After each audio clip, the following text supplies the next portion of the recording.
Hello. Where should I start? Congratulations! Hey! You getting tired of hearing that word? No, good, yeah. I remember when I graduated, it was about 10 long years ago now. I never got tired of hearing congratulations, but what I always got tired of was the people who say like, oh, now the hard work's gonna begin. Now you go out into the world of work. Oh man, it sucks. Because in my experience, that's simply not true. In fact, the only reoccurring nightmare I've had for the last 10 years is that I wake up and I'm back at university.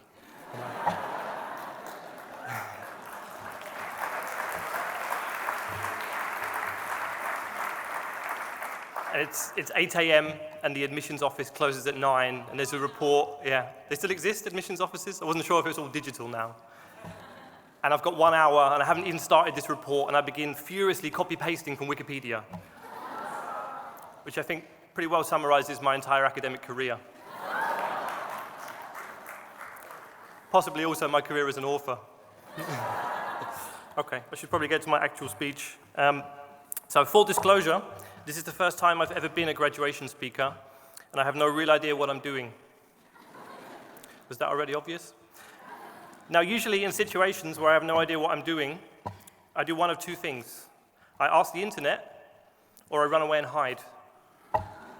Since I'm quite large and supposedly an adult now, it's not really socially acceptable for me to run away and hide anymore. So I sat down on my laptop and I typed graduation speech into Google to try and learn how to do this speech that I'm doing right now. This turned out to be a terrible, terrible idea. Because there are some really fantastic graduation speeches by brilliant minds like David Foster Wallace or J.K. Rowling, and it just made me even more anxious, and I seriously considered the merits of running away and hiding again. Because I'm not really a brilliant mind, I'm just a bald Englishman who writes funny toilet books about Germans.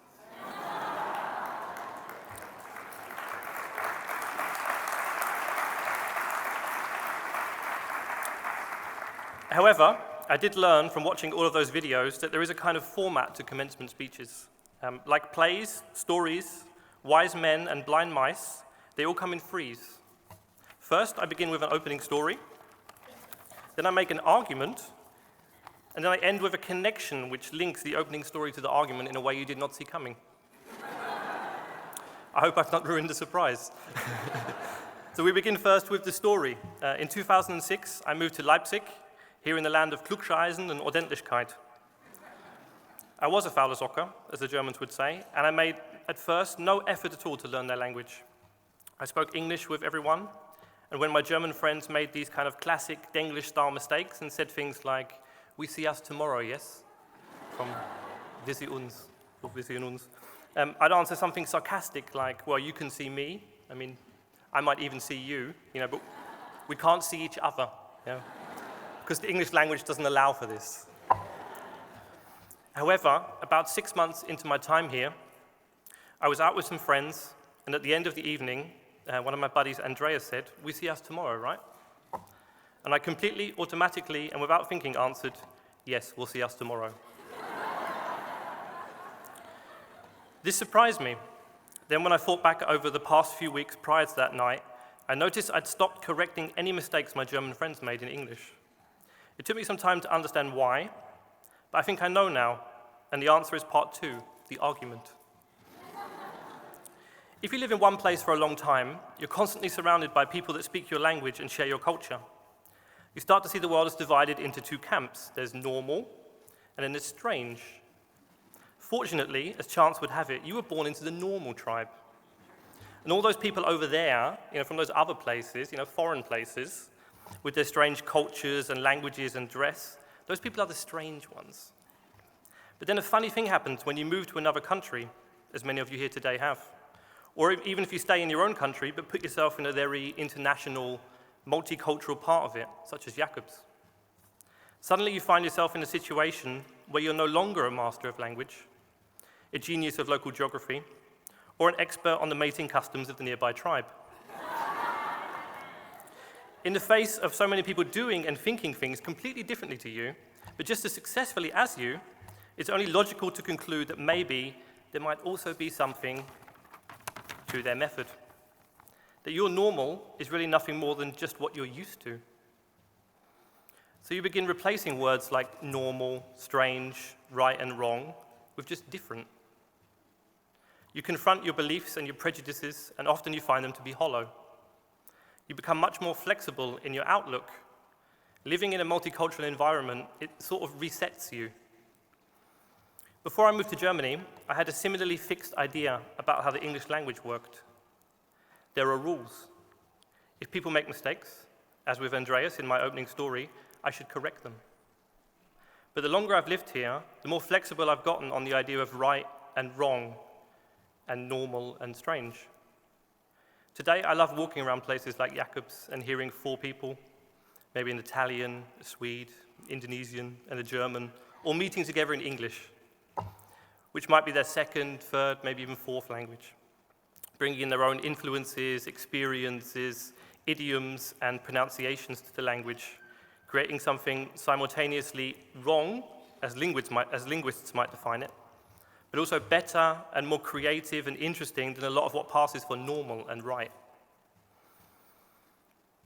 How this is all relevant to you and what you should do with it, that's part 3, the connection.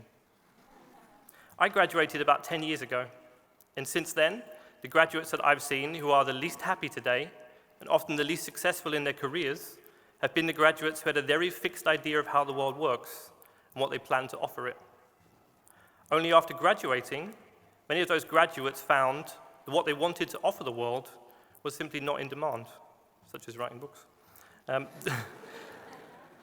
So they turned up in their fancy work clothes and they did this whole kind of, hello world, would you like this? You know? And the world sort of said, yeah, don't call us, we'll call you. Yeah? And the world didn't call it simply never called. As you might have already noticed, the world is not a successfully calibrated machine. You can't pour in hard work and talent, and at the bottom you get this matching lump of success. You know, the machine is somewhat broken, and that's why Adam Sandler's still making movies.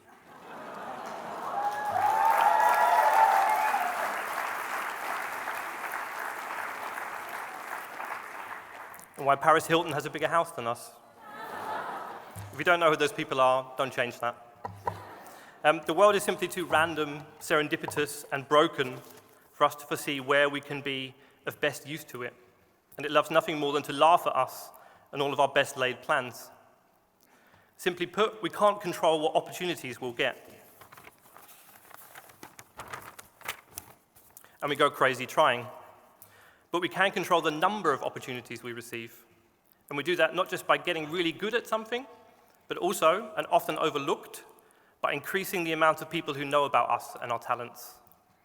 By talking to the stranger sitting next to us on the plane, or sitting on the stool next to us at the bar.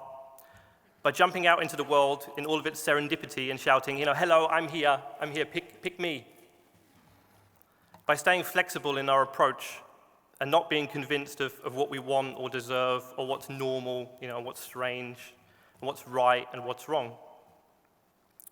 My advice, for as little as it's worth, bearing in mind I'm only 31 and I have about 12 euros in my bank account, is keep living as you lived here at Jacobs. Surround yourselves with differing cultures and viewpoints, experiment, test, borrow, explore, plagiarize from Wikipedia, learn wildly and broadly with no regard for correctness or appropriate behavior, break the English language, break the German language, break everything, break yourselves, break dance if you really have to. But most of all, break normal. Yeah? Break prejudices, break assumptions, especially your own. I'm not sure where you're going to go from here, but I know that because of the transdisciplinary education you've received at Jacobs and your exposure to so many different ideas, languages, cultures, and approaches to life, you're more than equipped to enjoy most of the journey. Thank you. Congratulations once again, and good luck.